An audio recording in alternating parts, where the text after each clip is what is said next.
Speaker sir, आपने मुझे सदन में बोलने का मौका दिया, इसका मैं बहुत बहुत आभारी हूं। धन्यवाद। कल प्रधानमंत्री जी ने अपने भाषण में विपक्ष के बारे में बोला था कि विपक्ष आंदोलन की बात कर रहा है, मगर जो कृषि कानून है उनके कंटेंट के बारे में और उनके इंटेंट के बारे में विपक्ष नहीं बोल रहा है। तो मैंने सोचा आज प्रधानमंत्री जी को खुश करें और जो 3 किसान के बिल हैं, खेती के बिल हैं, उनके कंटेंट का और इंटेंट का की बात करें। हाँ, बजट पे बोलेंगे। आप शांत हो जाइए प्लीज। मालूम है किसान का मुद्दा भी बजट का मुद्दा है, आप उनका आदर कीजिए।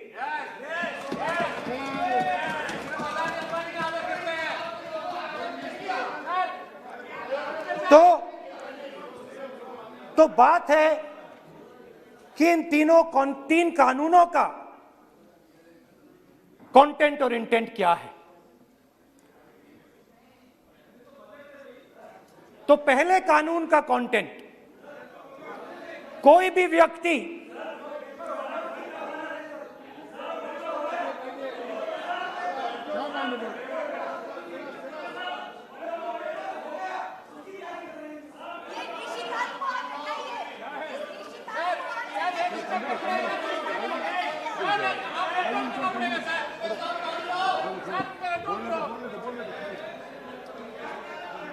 तो पहले कानून का कंटेंट क्या है? पहले कानून का कंटेंट है कि कोई भी व्यक्ति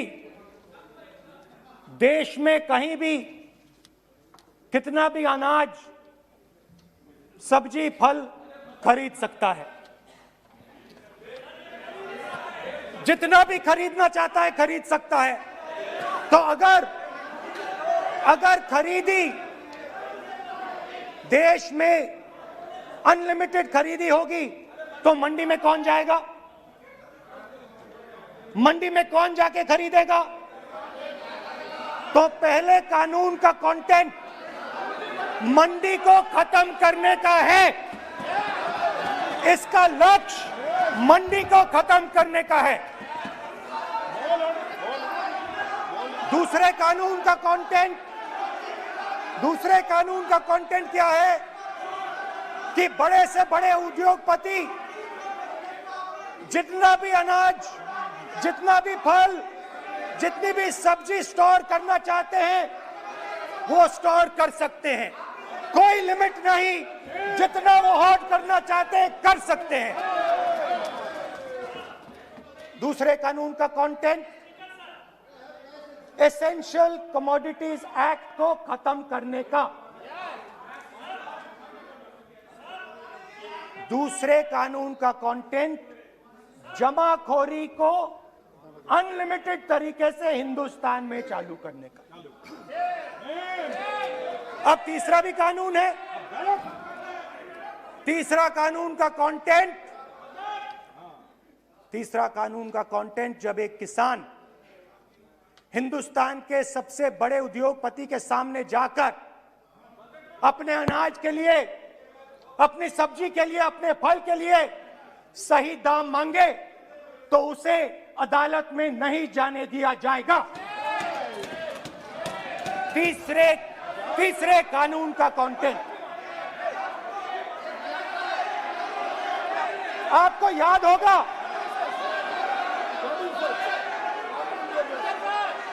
स्पीकर सर,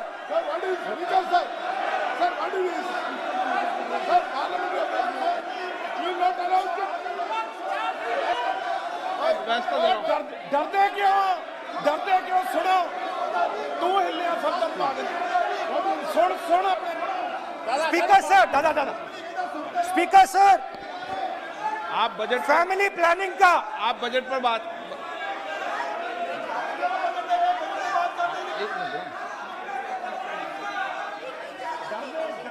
आप सर, सालों पहले फैमिली प्लानिंग का एक नारा था, आपको याद होगा, हम दो हमारे दो। अब मैं इंटेंट की बात करता हूं, कानून के इंटेंट की बात।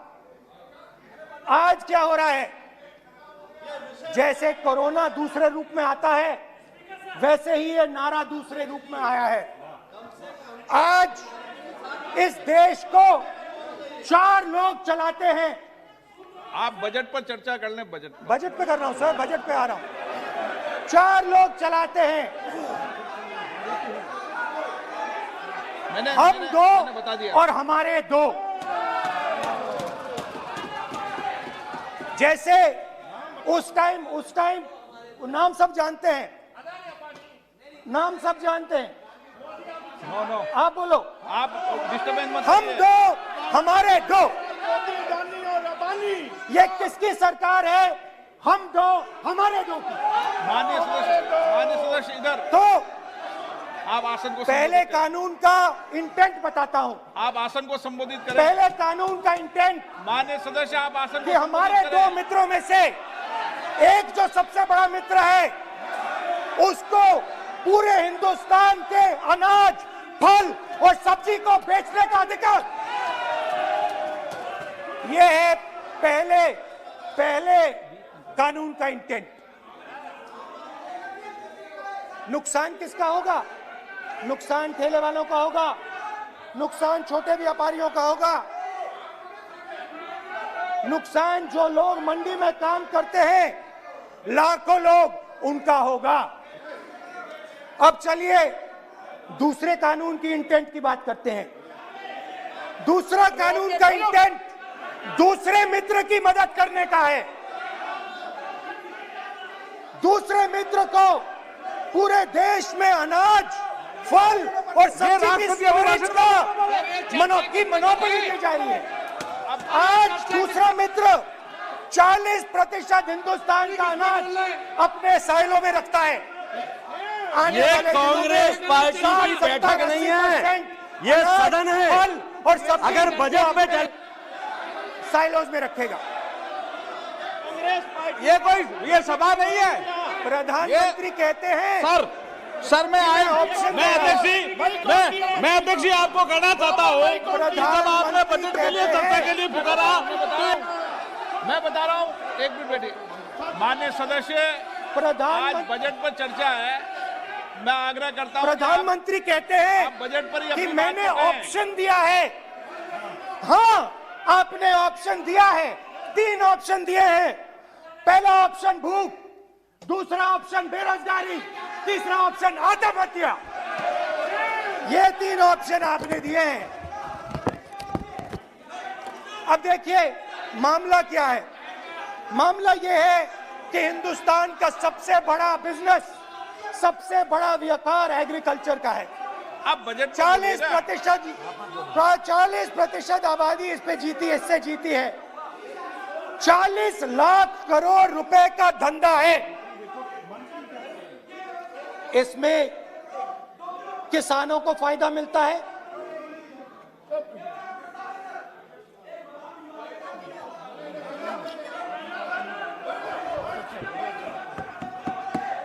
तो दूसरे कानून का थोड़ा मैं इंटेंट समझा देता हूं। दूसरे कानून का इंटेंट है, पानी दो, पानी गिर जाएगा, पानी दो।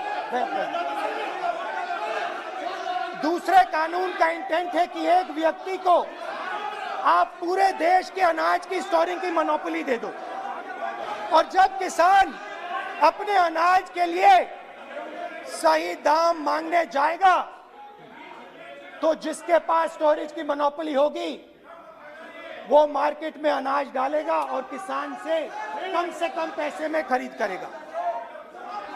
और जब वही किसान कंज्यूमर बन के अपना ही माल खरीदने जाएगा तो वही व्यक्ति अपने गोदाम से जब बजट पे चर्चा है सर, बजट पे चर्चा है, राष्ट्रपति अभी भाषण पे आपने चर्चा समाप्त कर दी, प्रस्ताव पास करके राष्ट्रपति जी को भेज दिया, अब उसी पे चर्चा करके राष्ट्रपति जी का भी और आपका भी अपमान कर रहे हैं सर, ये आपका भी अपमान कर रहे हैं, सदन का भी अपमान कर रहे हैं सर ये।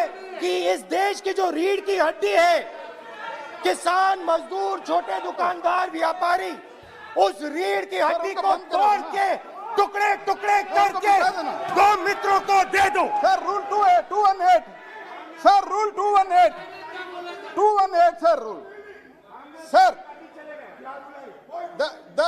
the debate on appropriation bill shall be restricted. The debate on appropriate bill shall be restricted to the matters of the public importance or administrative clausely employed in the grants covered by the bill which have not already been raised while the relevant demands of grants were under consideration. I would like to remind him that he should restrict his speech to the budget. Number 2, and he is claiming that 40% of the groceries and other things, vegetables, they are kept in Adani's and Ambani's place. Let him prove that. Where from? He should place it on the table. He should place it on the table. Where can he get all these documents? Where statistics कहाँ से आए? इसको authenticate करना है. Record में नहीं जाएगी. चलिए बैठिए. आप बोलने दे रहे हैं क्या? सर आपने माइक बंद कर दिया. बोलने दीजिए. बैठिए. माइक बंद कर दिया सर आपने. सर बैठिए. आप क्यों डिस्टर्बेंस कर? आप बोलने दीजिए ना. आप कोई रूल बता रहे हैं क्या? आप कोई रूल बता रहे हैं? अधीर रंजन जी, अधीर रंजन जी, अधीर रंजन जी को बता जाए.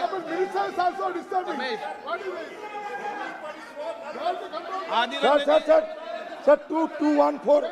Sir, rule 214. Sir, discussion of a general character. Sir, discussion of a general character may be allowed on the motion or any amendment moved thereto, but the details of the grant shall not be discussed further. Then it is necessary to develop the general point. Sir, discussion on general point is allowed. So discussion, it is the discussion on general point. Discussion of general point is allowed in the rule book. Discussion of general point. अच्छा, budget में क्या agriculture मुद्दा नहीं है? Budget में क्या agriculture मुद्दा नहीं है? तो बजट में जब एग्रीकल्चर मुद्दा है तो बजट में क्यों चर्चा नहीं हो सकता एग्रीकल्चर? दादा, my point of order is simple. You listen to this, sir. Please. 349. It says, while the House is sitting, a member, 2, shall not interrupt any member while speaking by disorderly expression or noises or in any other disorderly manner. While Honorable Member Rahul Gandhi is speaking, तब तो disturb कर रहा है.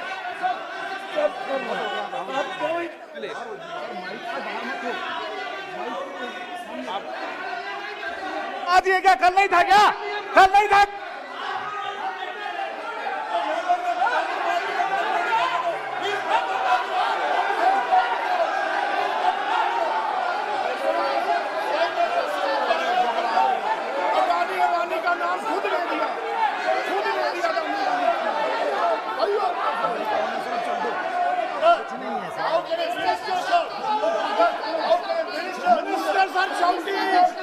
मंत्री शोर डाल रहे हैं. मंत्री, ऐसा कभी हुआ नहीं. मंत्री भाग रहे हैं, रूल बुक ढूंढ रहे हैं. अरे क्यों घबरा गए? अभी तो बोले ही 5 मिनट है. अभी तो बोले ही 5 मिनट है. तो हम दो हमारे दो.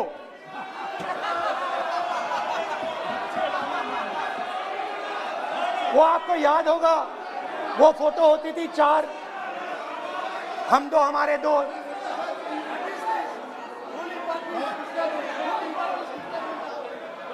क्यूट से चेहरे थे, सुंदर सुंदर चेहरे, मोटे मोटे चेहरे. हम दो हमारे दो। खैर, इससे होगा क्या? जब ये कानून लागू होंगे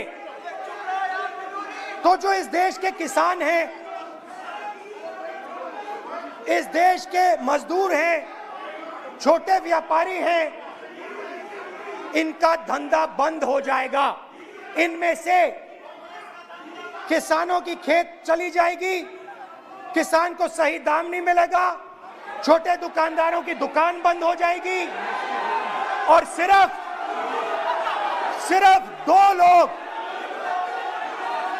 हम दो और हमारे दो इस देश को चलाएंगे। हिंदुस्तान का फूड सिक्योरिटी का सिस्टम है वो नष्ट हो जाएगा और पहली बार सालों बाद एक बार फिर पहली बार हिंदुस्तान के लोगों को भूख से मरना पड़ेगा। रूरल इकोनॉमी नष्ट हो जाएगी और ये देश रोजगार नहीं पैदा कर पाएगा। ये नई चीज नहीं है। ये आप मत सोचिए कि ये नया अटेम्प्ट है, पहला अटेम्प्ट है। ये पहला नहीं है। ये काम प्रधानमंत्री ने हम दो हमारे दो के लिए पहले नोटबंदी में शुरू किया था। पहली चोट नोटबंदी थी। आइडिया किया था गरीबों से, किसानों से, मजदूरों से उनका पैसा लो, बैंक में डालो और हम दो हमारे दो के जेब में डालो। स्मॉल मीडियम सेक्टर को खत्म कर दिया, किसानों को बर्बाद कर दिया। वहां नहीं रुके, फिर गए जीएसटी, गब्बर सिंह टैक्स, 5 अलग अलग टैक्स और फिर से उन्हीं बेचारों पर आक्रमण, उन्हीं किसानों पर, उन्हीं मजदूरों पर, उन्हीं व्यापारियों पर आक्रमण। फिर कोरोना आता है। कोरोना के समय मजदूर चिल्ला चिल्ला के कहते हैं हमें बस का टिकट दे दीजिए, हमें ट्रेन का टिकट दे दीजिए। नहीं नहीं नहीं, तुम्हें नहीं मिलेगा, तुम पैदल घर जाओगे। एक मिनट माननीय सदस्य प्लीज। मगर टैक्स माफ जरूर होगा, माननीय सदस्य जरूर होगा। माननीय 5-10 उद्योगपतियों का टैक्स होगा। माननीय सदस्य प्लीज एक मिनट बैठिए। मैं माननीय सदस्य से भी आग्रह कर रहा हूं, इधर भी आग्रह कर रहा हूं। माननीय सदस्य, आज बजट पर चर्चा है।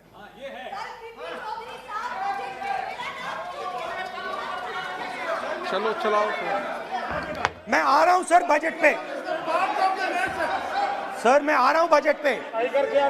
मैं सर 5 मिनट में बजट पे आ रहा हूं। मैं फाउंडेशन लगा रहा हूं अभी, फाउंडेशन।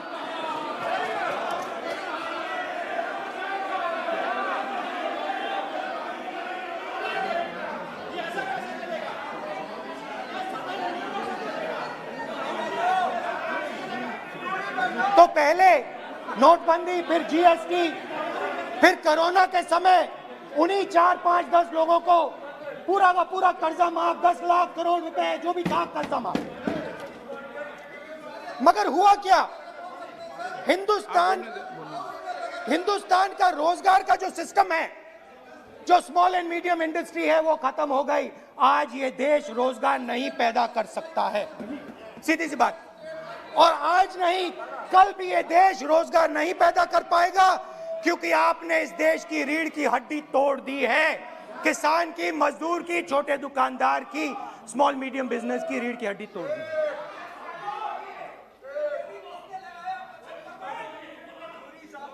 मगर ये मत समझिए कि ये किसानों का आंदोलन है। ये किसानों का आंदोलन नहीं है। आपको बात अभी समझ नहीं आई है।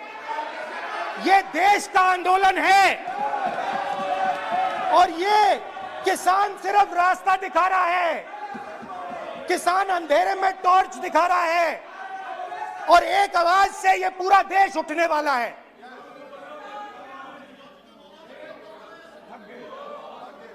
पूरा देश एक आवाज से हम दो हमारे दो के खिलाफ उठने जा रहा है।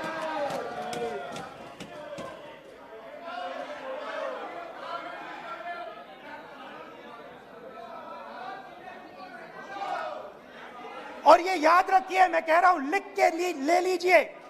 आप सोचते हो कि हिंदुस्तान के किसान को, मजदूर को, छोटे दुकानदार को अपने पैसे से, अपने धन से परे कर सकते हो, ये आप सोचते हो।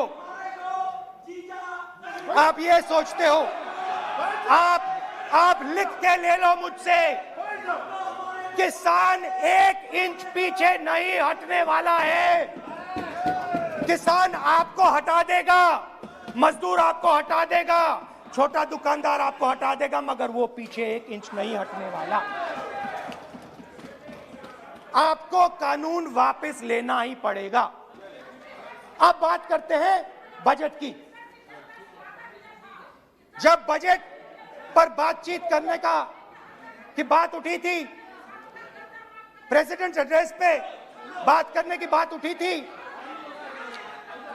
तो हमने कहा था, विपक्ष ने कहा था, हमें किसानों के आदर करने के लिए किसानों के सब्जेक्ट पे अकेला बोलने दीजिए, एक साथ हम सब मिलकर किसानों के मुद्दे पे बोलेंगे।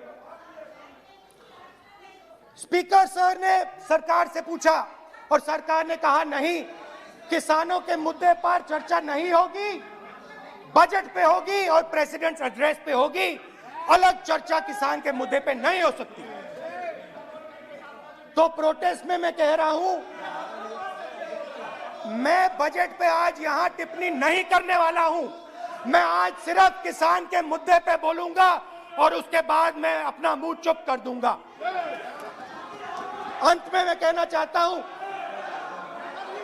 कि जो 200 किसान शहीद हुए, उनको इन लोगों ने श्रद्धांजलि नहीं दी। मैं सब सांसदों से कहना चाहता हूं, मैं अपने भाषण के बाद 2 मिनट शहीदों के लिए मौन रहूंगा। आप मेरे साथ खड़े हो जाइए। धन्यवाद।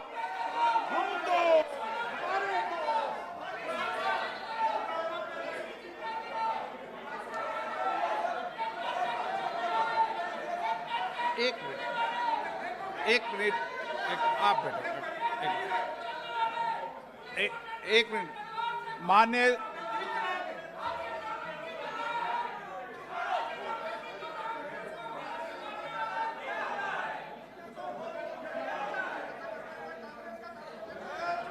सदस्यगण, प्लीज बैठिए माननीय, प्लीज बैठिए। माननीय सदस्यगण, इस सदन को चलाने की जिम्मेदारी आपने मुझे दी है, और कोई भी माननीय सदस्य कहेगा मैं आज उत्तराखंड के मरे लोगों पर श्रद्धांजलि अर्पित करता हूं, कोई कहेगा कि मैं आज बॉर्डर पर मरे श्रद्धांजलि अर्पित करूं, ये जिम्मेदारी आपने मुझे दी है। आप बोल रहे हैं तो